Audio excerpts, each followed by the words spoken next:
Welcome to Sola Church Online. Good morning, everybody. I'm Alan Rigg. This is my wife, Miranda Landers.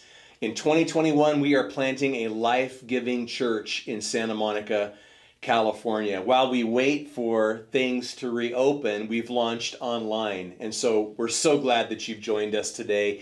If you're watching on the church online platform, you should see a link in the chat feed where you can invite someone to watch with you. And if you're watching on Facebook, you can share this to your timeline. Also, if you watch later on YouTube, be sure to subscribe to Sola Church so that you don't miss any new content. Well, of course, you know, we're about to move into worship, and how exciting it's going to be when we have a full band. That's the plan, right? To have a full band. Totally, yes. And right now, with the shutdowns, it's been super helpful to have tracks to play along to. Oh, yeah. But someday we will have a band, and I cannot wait for that day. It's going to be great. Peter plays guitar. Right, and Julie plays keys and sings. Samuel plays bass. Yeah, so it's going to be awesome. I can't wait. Let's worship.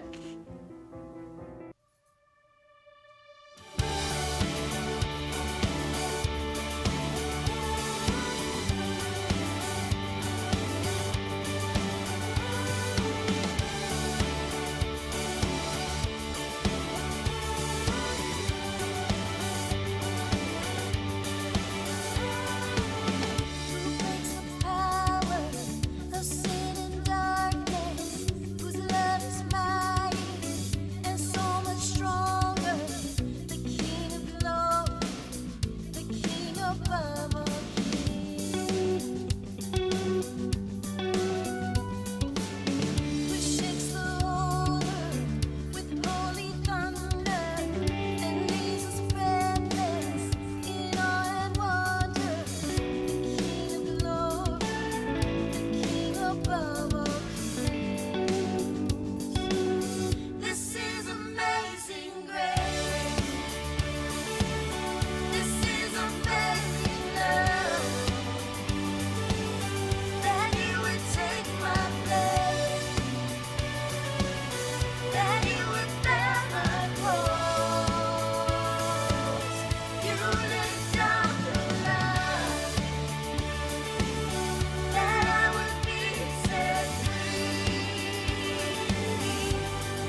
spoke a word, you were singing over me.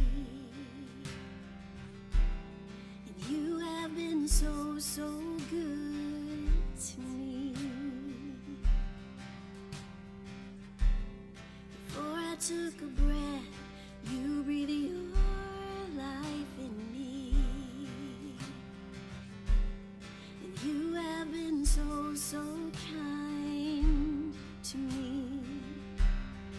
Oh, the overwhelming, never-ending, reckless love of God. Oh, it chases me down, fights till I'm found, leaves the 99. I couldn't turn it, I don't deserve it, still you give yourself away.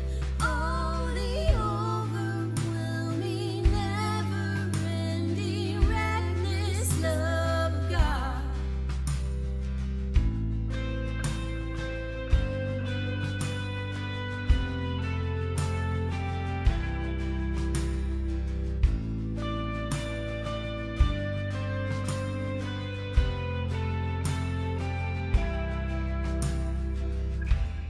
When I was your foe, still your love fought for me. You have been so, so good to me. I felt no worth, you paid it all for me. And you have been so, so kind to me. Oh, the overwhelming, never-ending, reckless love of God. Oh, it chases me down, fights till I'm found, leaves the 99. I couldn't turn it, I don't deserve it, still you give yourself away. Oh, the overwhelming, never-ending, reckless love of God.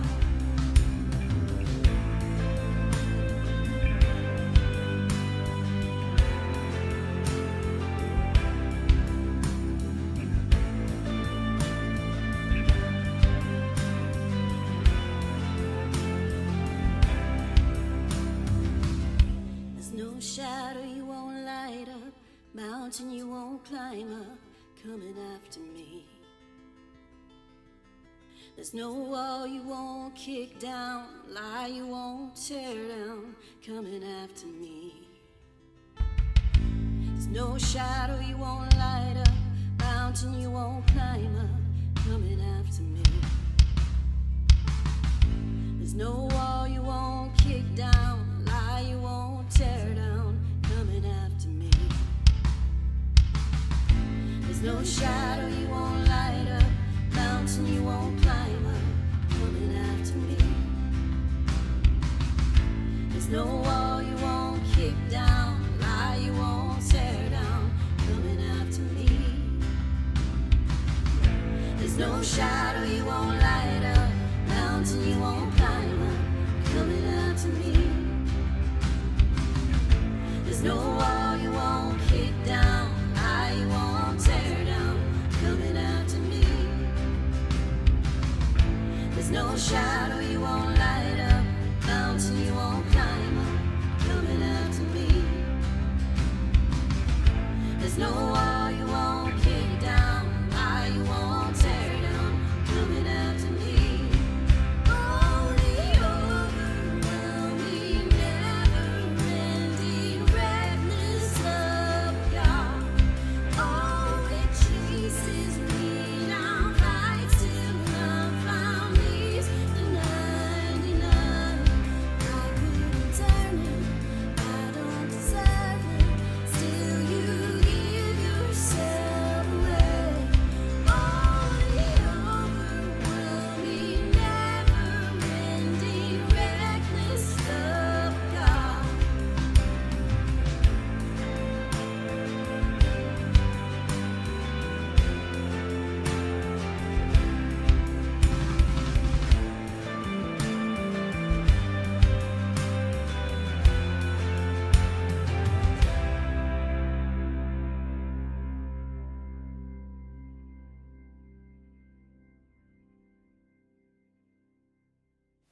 And now we've come to that time in our service where we worship with our giving. So you should see a link in the chat feed. You can click that.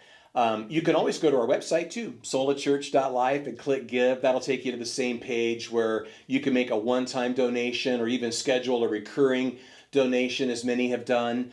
Some have expressed a preference for PayPal. So the email address that you need for that is give@solachurch.life. We're so grateful to everyone who is supporting Sola Church. Your gifts make it possible for us to do church online each week, but also you're getting us one step closer to being able to launch in person in Santa Monica in the fall. That launch budget is growing, and we know that we're going to get there together. So thank you again for your support. And Alan, let's talk again about startup parties. Yeah, so next month in March, we're planning to have a startup party, the first of many. And it's probably going to be online. It's probably going to have to be virtual. And we'll monitor that as time goes on. But this is for those of you that are new to Sola Church. You live, in or near West LA. And you want to know more. You want to get to know us. You want to hear our vision for the church. So, we want to invite you to be part of this 1-hour online event. It's going to be fast and fun and interactive. We're gonna send goodies to your house so you can snack with us, and we're going to play some games and have some giveaways, and we're also going to take advantage of that opportunity to share our vision for Sola Church and to invite you to be a part of it. So we'll tell you at the end of the service how you can let us know that you're interested in being a part of one of these startup parties. Awesome. Let's get into our time of teaching. So it is Super Bowl Sunday. Who you got? Patrick Mahomes and the Kansas City Chiefs, or Tom Brady and the Tampa Bay Buccaneers?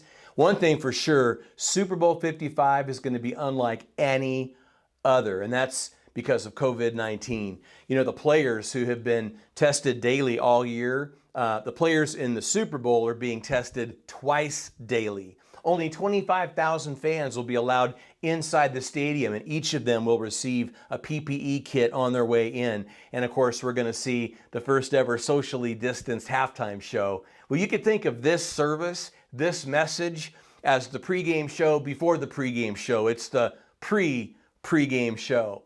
Turn now to the book of Philippians, chapter 1, turning to the happiest book in the Bible as we continue our new message series, Navigating the New Normal.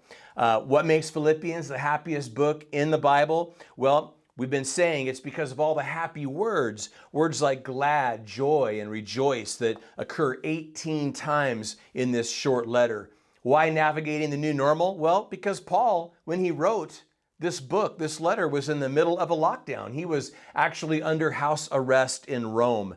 So he didn't know how long it would last. He didn't know if his life would ever be the same. Felt a lot of the things that we're feeling right now. But what he discovered was that by focusing not on what was happening to him, but instead on what was happening in him, well, he could turn his house arrest into a house party.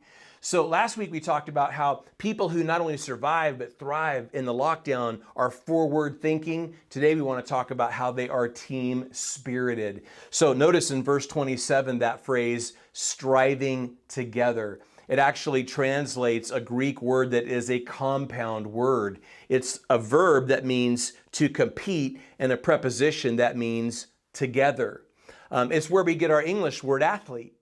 Now notice that word conflict in verse 30.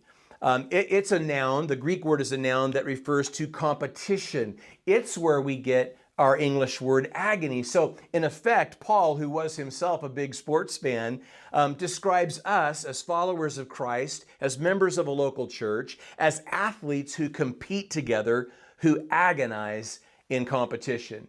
So as we talk about being team spirited, I want to mention this. I want to mention that 4 times in chapter 1, Paul refers to his chains. And we learned last week that he was literally chained to a guard 24/7, 365. So in the NFL, there are chains. There's a chain that stretches 10 yards, 30 feet, and it marks the distance a team has to go to get a fresh set of downs. So it becomes something like the forward symbol we talked about last week. Remember last week we described that forward symbol that we could reach up and hit. Well, now moving the chains is a very similar kind of metaphor for moving forward. So we're going to talk about the 7 traits, 7 C-letter words, 7 traits of people who move the chains in a lockdown. The first of those C-letter words is the word contract. Let's go ahead and read the paragraph that we're studying today. So beginning in verse 27, Philippians 1, only let your conduct be worthy of the gospel of Christ, so that whether I come and see you or am absent, I may hear of your affairs, that you stand fast in one spirit, with one mind, striving together for the faith of the gospel, and not in any way terrified by your adversaries, which is to them a proof of perdition, but to you of salvation, and that from God. For to you it has been granted on behalf of Christ not only to believe in him, but also to suffer for his sake, having the same conflict which you saw in me, and now here is in me. So again, this first trait, this first C-letter word is contract. Notice the very first part of that 27th verse.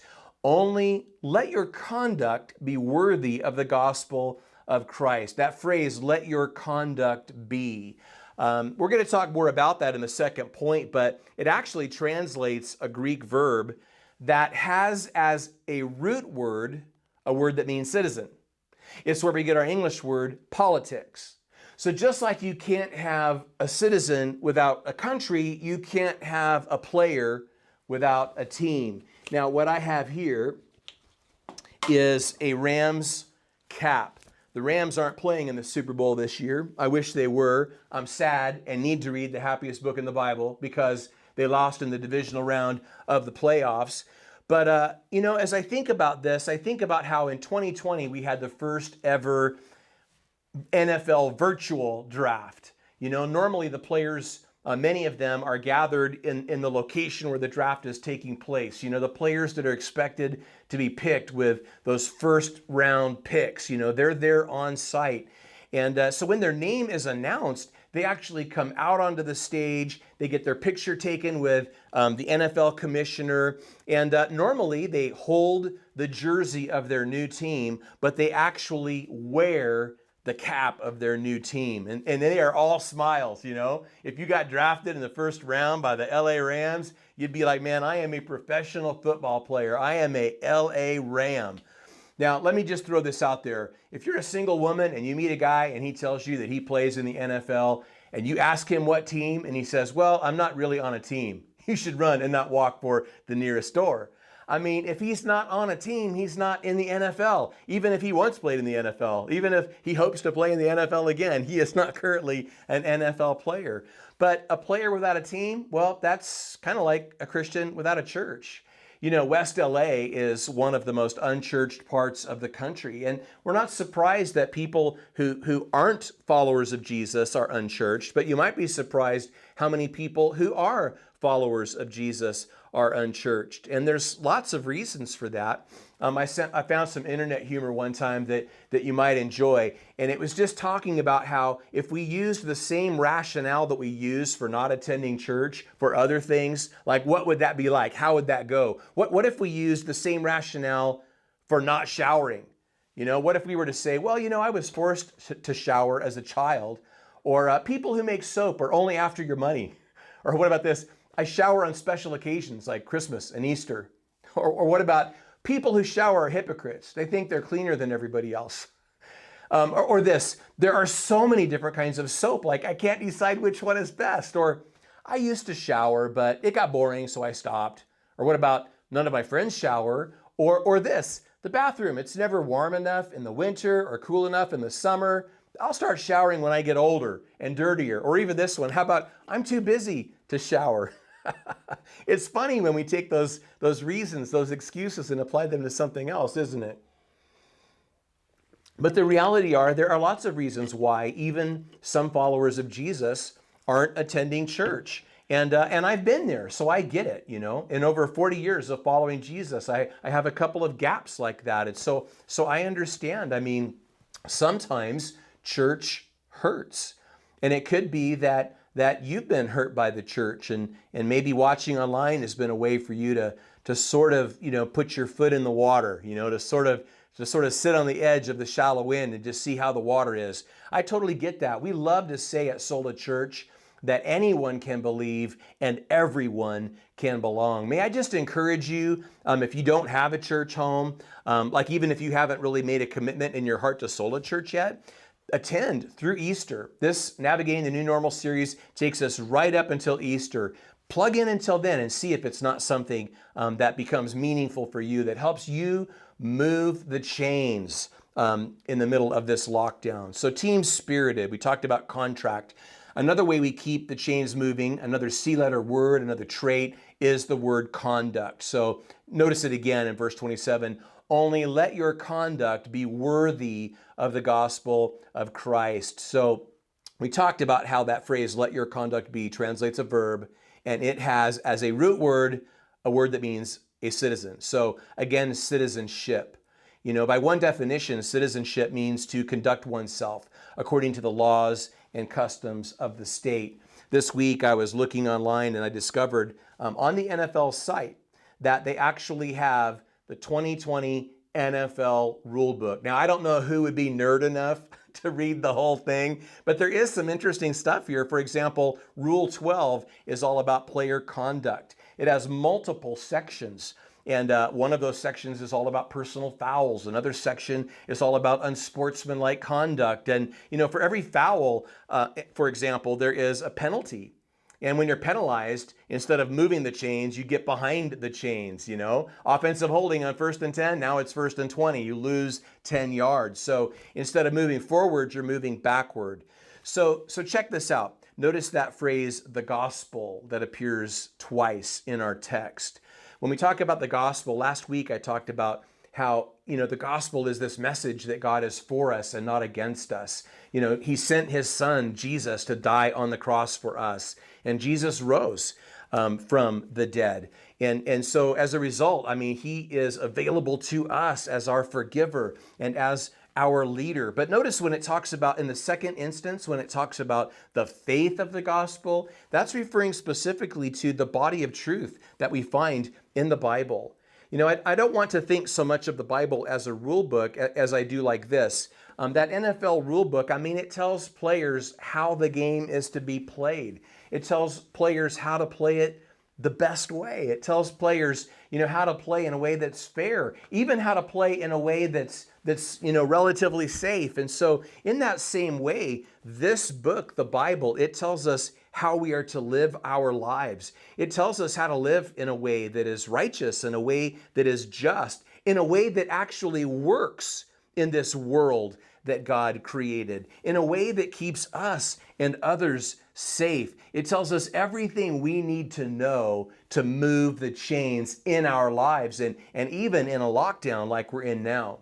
The truth is nobody's perfect. I'm not, you're not. We're all still trying to figure this out together, right? But I think about how former NFL coach Jimmy Johnson, he was when he was coach of the Dallas Cowboys, he used to talk about how his players had to do more than talk the talk. They had to walk the walk. And the same thing is true for us. It's funny too when you think about this, that in a football game, not every play results in positive yardage. A team may gain 8 yards on first down and lose 4 yards on second down, and so it's 3rd and 6. They've got 6 yards to go. But on a scoring drive that may be made up of many plays, while some are positive, some are negative, there's more positive than negative, right? Eventually, they make their way down the field and they put points on the board. So the same thing is true in our lives. It's not that we're never going to make mistakes. It's not that we're never going to fall. It's not that we're never going to fail, but that we're going to keep getting up and we're going to keep moving forward. And in the end, there's going to be more positive plays than negative plays. We're going to move the chains. We're going to put points on the spiritual scoreboard, so to speak. We're going to experience growth. We're going to experience change. It's such a good thing. So to keep the chains moving in our lives, there's that trait we call conduct. Let's move on to a third one, and that is conviction. So notice again in verse 27, it says, so that whether I come and see you or am absent, I may hear of your affairs. You've heard of bulletin board material, right? Bulletin board material is when a member of one team says something that offends the other team, and that motivates them to not only win the game, but, to win big. Recently, I heard where Patrick Mahomes was asked about Tom Brady in an interview, and apparently Mahomes referred to Brady as, one of the best quarterbacks in the game. And some people saw an insult in that because Tom Brady is widely regarded as the GOAT. He's widely regarded as the greatest of all time. And so they saw that as kind of a slight. I don't personally think that Mahomes meant it that way at all.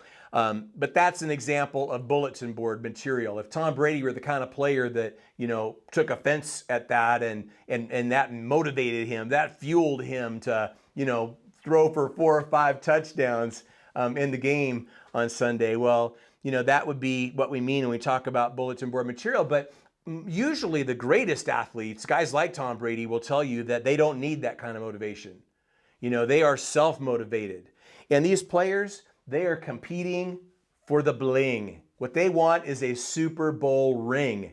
Now, this obviously is not a Super Bowl ring, but it is one of my rings. It has the number 13 on it. Sometimes people wonder why I would wear a ring with the number 13 on it. Well, in the context of Super Bowl Sunday, I might point out that 13 is the number of my favorite player of all time. 2-time league MVP, 1-time Super Bowl MVP, Hall of Famer Kurt Warner is my favorite player of all time, and he wore the number 13. But that's not why I wear this ring. The 13th letter in the alphabet is the letter M, as in Miranda. And I am all about Team Miranda today and every day. So for the purposes of this message, this serves as a prop for a Super Bowl ring. The players, they're competing for one of these. They want to win. They want to win the big game. They want to be world champions. So back in the first point, we talked about the danger of being independent. In this point, I want to talk about the danger of being too dependent. That's where we think it's somebody else's job to make us happy. It's somebody else's job to keep us joyful. It's somebody else's job to motivate us to keep the chains moving in our lives. It's good if we think about how we can help each other do that, but it's bad when we expect people to do that for us. And I love the way Paul says what he does. Notice that word, whether, and then notice that phrase, or am absent. So it's like whether or not. Whether I come and see you or not. I love that. Paul wanted his readers to be spiritually self-motivated, and that's a matter of conviction. Whether he was able to visit again or not, he wanted them to have that conviction about following Christ, about, living for God, about, walking out a life that is for God's glory and the good of other people, whether he showed up or not. We need to be whether or not Christians. Like, what part of your life do you need to decide whether or not about? In other words, like, I'm going to spend time each day connecting with God, whether or not anyone else around me does. I'm going to attend church, even if it's online, whether or not anybody else does. I'm going to live my life in a way that glorifies God, whether or not anybody else does. I'm going to live for the good of the people around me, whether or not anybody else does. Is there some part of your life that you have not yet decided whether or not about? I hope that this morning that would be your conviction, with your eyes on the prize, which in this case is so much greater than even a Super Bowl ring. It's eternal reward. So to keep the chains moving, to not only survive but thrive in a lockdown, we want to be people of conviction. Let's talk about a fourth trait, and that is connection. So again, verse 27, Paul says that you stand fast in one spirit with one mind, striving together for the faith of the gospel. So notice those phrases, one spirit and one mind. It describes camaraderie. It describes esprit de corps. It describes team spirit, right? And you think about team spirit, you think about like the cheerleaders on the sidelines with their pom-poms. You think about fans in the stands with their air horns. Give me a little, woo, Woo, that's loud, right? I'm gonna do that a couple more times, so just be prepared for that. I remember when I pastored in Austin, Texas one time, I was driving through the Krispy Kreme drive-thru, and the girl that was working that day, she went to the church. I'd seen her there before, and she was telling me that several people from our church had come through the drive-thru that morning, and I'm like, yeah, it makes me proud. That's awesome. I remember another time I'm driving down the freeway and I see a car that has a bumper sticker for our church on it, and they were driving under the speed limit. So I was like, oh man, what is up with that? And then I saw them punch it and pass somebody, and I'm like, they're one of ours. Like, yes, that's the way it's done. You know, just this last week, a couple in our church received some upsetting news, and they shared with us later that when they received that news, their very first thought was to share that news with their Sola Church virtual small group. And you know, when I hear that, I mean, they said it had been years since they felt that way. It had been years since they could say that. And when I heard that, I was like, yeah, that's what I'm talking about. That's that camaraderie. That's that esprit de corps. That's that team spirit. That's that we're in this together and everybody belongs. So, you know, we talked about how we don't want to be independent on the one hand, and we don't want to be too dependent on the other hand. What we want, guys, is we want to be interdependent. So I'm talking about a connection. You know, Charles Swindoll said one time that in the U.S. Marines, he was taught to dig a foxhole big enough for a friend. I love that. That's good stuff. Now, we don't call them foxholes anymore. We call them fighting holes. And I was checking out an Army field manual. It described a one-soldier position.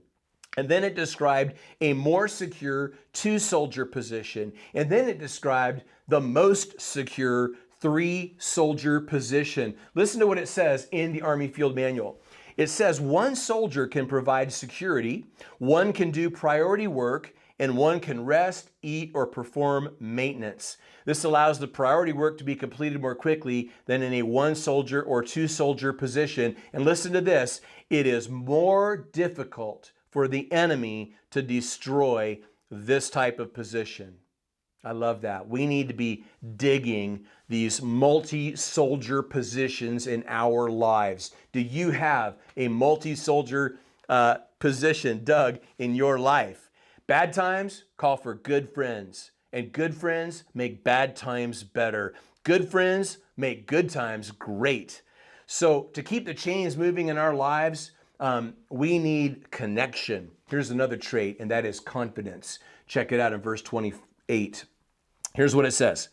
It says, and not in any way terrified by your adversaries, which is to them a proof of perdition, but to you of salvation, and that from God. So perdition, that is eternity without God. Salvation, that is eternity with God. I want to talk a little bit about a game face. You know what a game face is, right? A game face is when, you know, you're going in to compete, like in the Super Bowl this afternoon, when those players are taking the field. Some of them, they're going to have their game face on. You know, it's going to be I'm ready to go kind of a face. You know, a defensive end is going to have a face that says to the offensive lineman across the line of scrimmage, I'm going to chew you up, spit you out, and break your quarterback in two. That's a game face right there. It's interesting that, you know, as we talked about before, Paul was not always a follower of Jesus. And before he actually persecuted followers of Jesus. In fact, when Stephen, the first Christian martyr, was murdered, Paul was present. The Bible talks about Stephen's demeanor. Paul must have seen Stephen's game face, his bravery, his courage, his confidence. And I don't think that Paul ever forgot that. I think that even as Paul was writing, he could still see Stephen's face. Now, as we talk about persecution, the late Chuck Colson wrote in the foreword to Nina Shea's book, In the Lion's Den, that more Christians died for their faith in the 20th century than in the previous 19 centuries combined. I haven't seen the numbers on that, but that's a staggering thought, right? Paul would later write in a book called 2 Timothy 3, verse 12, he would say that all who desire to live godly in Christ Jesus will suffer persecution. Now, most of us don't have any idea. We don't have any experience of the kind of persecution that, you know, would end in someone losing their life. But we may be, people may try to intimidate us. People will sometimes discriminate against us. Maybe as a person of faith, you've experienced that. You know, maybe you've been dismissed. Maybe you feel like you've been disenfranchised or disqualified in some way because you're a person of faith. But you know what? In the midst of all of that, we could be confident. Are you confident? Are you a confident follower of Christ? This right here is supposed to represent a Gatorade bucket. Now, obviously, this is not a Gatorade bucket. It is a Home Depot bucket, but it's orange and it looks a little bit like a Gatorade bucket, right? Now, if you watch much professional football, you know what happens at the end of the game. At the end of the game, players on the winning team will remove the lid from the top of the Gatorade bucket and they will pour ice cold Gatorade over the head coach's head. I mean, it's a celebration. I'm sure it doesn't feel good, but in that moment, that head coach is feeling no pain. So they'll dump it over his head. Now, you know what you've never seen? You've never seen the Gatorade bucket dumped over the head of the losing head coach. Only the head of the winning head coach. You can watch for it in today's game. It'll almost certainly happen at some point. But this just reminds me about how, confident we can be that we're going to win, that we're going to be on the winning side. We've read the last chapter of the Bible. We know who wins. We know that God is doing something in this world. And we know that what God is doing in this world, He's going to finish. Like, we know it's going to be a win. And so, we live not for victory, but from victory. Like, we know that victory is coming. We know that Gatorade shower is coming. So to keep the chains moving, well, among other things, it's about confidence. But let's talk sixth about contact. Verse 29 is where we find that. It says, "For to you it has been granted on behalf of Christ, not only to believe in Him, but also to suffer for His sake." So notice those phrases, believe in and suffer for. Now, the believe in part is the easy part. Who's down with that part? The suffer for part is the hard part. None of us are down for that part. And it's interesting that the Greek verb translated with the phrase, it has been granted, well, it comes from a root word that means grace. So in other words, even not just the believing part, but even the suffering part has been graced to us. Or to put it another way, it has been gifted to us. So when we do suffer as a person of faith, there is that part of us that should see that as a gift. Thanks, I think, right? Well, there is a big difference between being a fan and a player, isn't there? A huge difference. There's a huge difference between being a fan in the stands and between being a player on the field. And that's especially true in a contact sport like football. I mean, it's been said that church is a little bit like a football game where, you've got tens of thousands of people in the stands who desperately need exercise and, a relatively small number of players on the field who desperately need rest. But football, those players on the field are having a very different experience than those fans in the stand. Football is all about contact. Football is a contact sport. Now, you know what this is, right? This is a seat cushion. So if you're sitting, in an uncomfortable stadium seat, you can slide this underneath you and you can be just a little bit more comfortable. But you know who carries these into the stadium? Fans do, not players. Imagine if players came into the locker room and instead of holding a helmet and shoulder pads, they were holding one of these. You'd be like, what? What in the world? So players don't have any use for a seat cushion. They need that protective gear. Professional football, again, is a contact sport. And so listen, I want to say to you that a life of faith and even a life of belonging to a local church and being part of a team like Team Sola, man, it is not PS5. It is not Xbox Series S football. It is not touch football. It is not flag football. It is tackle football. And so I want to encourage you, even as you're watching online today, get in the game. As a follower of Christ, get in the game.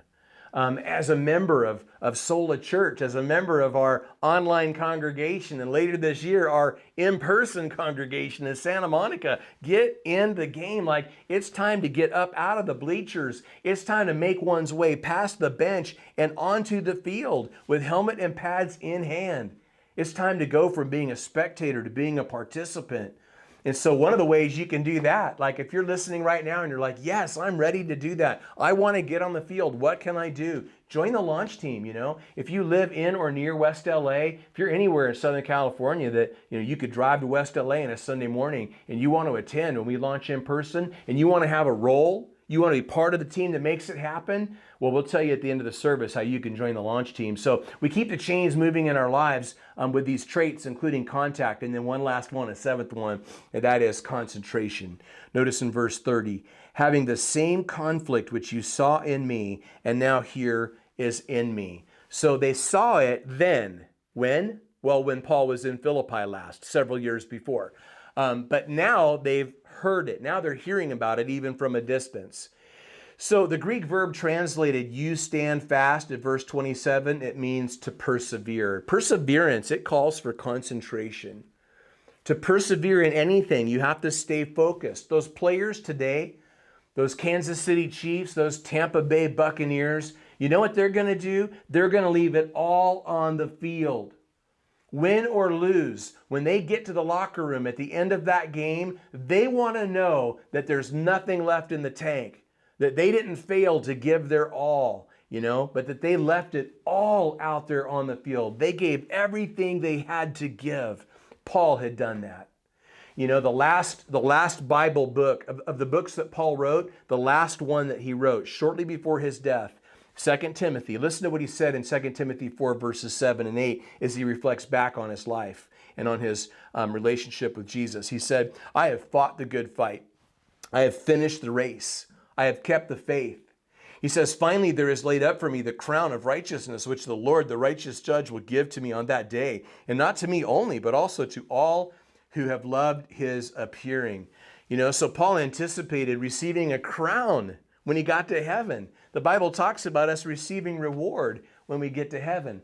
It kind of reminds me of a game ball. At the end of an NFL game, a game ball, sometimes more than one, is awarded. Might be awarded to a coach. It might be awarded to a player who, just had an amazing game, made a super significant contribution to the team's win.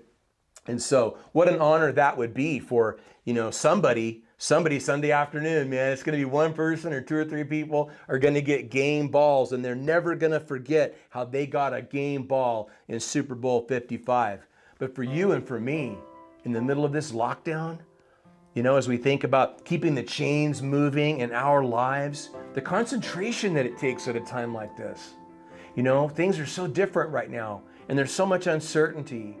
But we need to concentrate. We need to stay focused on the things that matter most in our lives. And so it's so cool to remember that just like Paul, we've got something to look forward to. Jesus in Matthew 25, verse 21, talked about how one day when we get to heaven, we're going to hear these words from God. Well done, good and faithful servant. We're going to arrive in heaven and God is going to say, you did it. What I'm trying to tell you is that God is going to give you a game ball. The day is going to come when this life is over, when you pass from time into eternity, and God is going to say to you, well done, good and faithful servant. Here is a game ball. Imagine receiving that from the Lord. He's the one who's done every good thing in our lives, and yet he's going to give us a game ball for that victory in the end. I love that.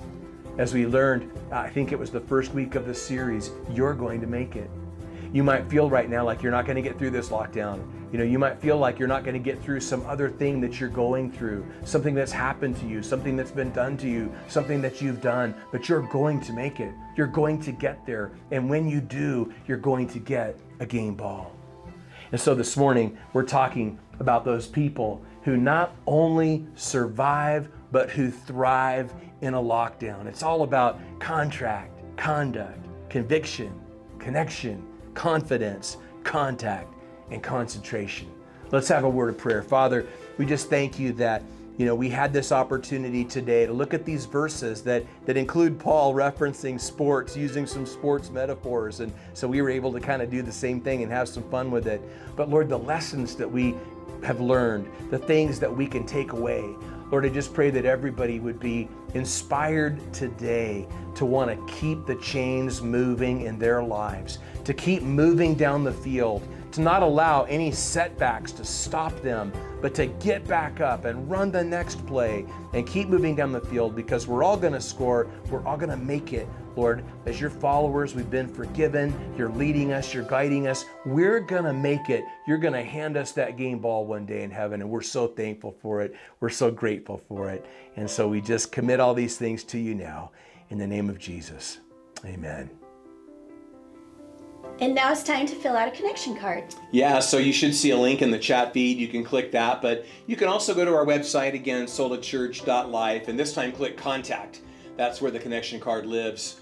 You can give us your contact information, get on our email list, but that's how we'll know too how to get a hold of you for the startup parties. If you're in Santa Monica, West LA, within driving distance in Southern California, we're going to make sure to contact you directly about the startup party in March. We want you to be a part of that. So again, if you want to be a part of that, be sure to fill out a connection card today so that we can reach out to you. And that also is where you can take some next steps. Like some of you may not necessarily want to wait until the startup party to take a next step. Yeah. You've already stepped in. You're attending on the weekend online. But you could step out and choose to participate in one of our virtual small groups. You can step up and join the launch team. So there are little boxes you can click on the connection card to let us know that that's what you'd like to do. And next week is Valentine's Day. Yes. Any thoughts on the message? Well, we are going to continue our series Navigating the New Normal, but our theme will be being downwardly mobile.